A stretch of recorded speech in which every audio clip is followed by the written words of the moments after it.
Hello my amazing sexy mofos, this is your boy Venemie here. I really do hope you're all okay and having an amazing day so far. In today's video I've got another Forza Horizon 5 drag and tune video. The car that we are abusing today is the Bugatti EB110. But before we start, if you are new around here and like what you see, then please do subscribe to join this amazing sexy family.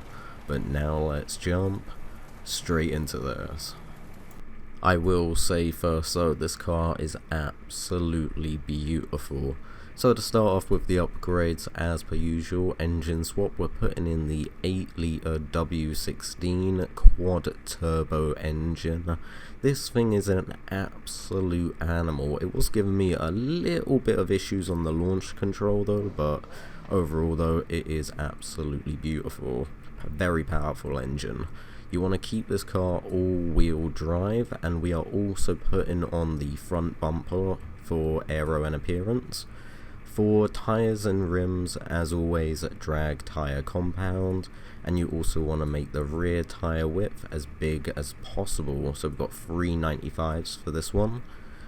For the engine upgrades, we want to get as much horsepower out of this thing as possible, so going from the flywheel all the way up to the top again, from top to bottom, every single upgrade needs to be on race. Camshaft, turbo, exhaust, everything. For platform and handling, race brakes just makes the brakes a little bit lighter. For springs, we are going with race springs this time. Front and rear anti-roll bars, you gotta put them on race. And last but not least, the race weight reduction kit as well, just to knock off a couple of kilos off the car. Once you put all of that on, we can move to the last category, which I believe is drivetrain. You want a race clutch, race diff, race driveline, and for the transmission, race transmission as well. Once you've done all of that, put a fresh liquor paint on the car, and then we can start the tuning.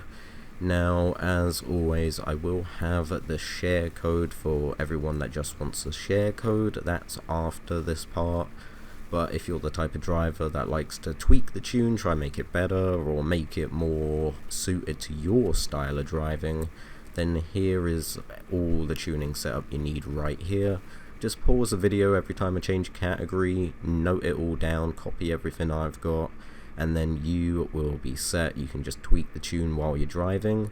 That's the thing about the share code, you can't actually change anything. You have to, if you actually want to do the tune and all the upgrades yourself, then you've got to apply it yourself. But using the share code, it's kind of like skipping it. It's the lazy way, I suppose. You could just less time fiddling around, more time playing, I suppose.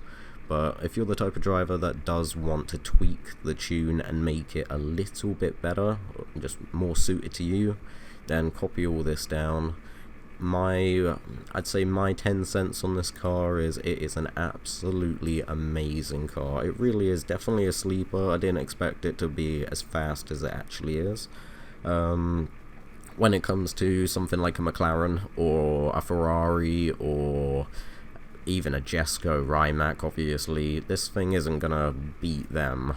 Just to knock that question off a lot of people's heads, if it will beat a Jesco, if it will beat a lot of different cars, it really will. It isn't a slow car by any means. It's just obviously certain cars in this game are OP. The Jesco, the Rimac, there's certain cars that you're just not catching up to. Now, this thing will throw down as a good competitor against most, but just remember the top dogs like the Kingpins, like the Jesco and that, there's not a lot that can actually beat them. But this is definitely a good competitor. Loads of people pulled up next to me thinking they could beat this car. There were certain cars that did beat this, I'm not gonna lie. Obviously, it is a very, very old Bugatti. It's not like a Veyron these days or anything like that. But it's definitely got a lot to throw down. This isn't exactly I wouldn't say it's a horrible car at all. That is definitely the wrong word to use.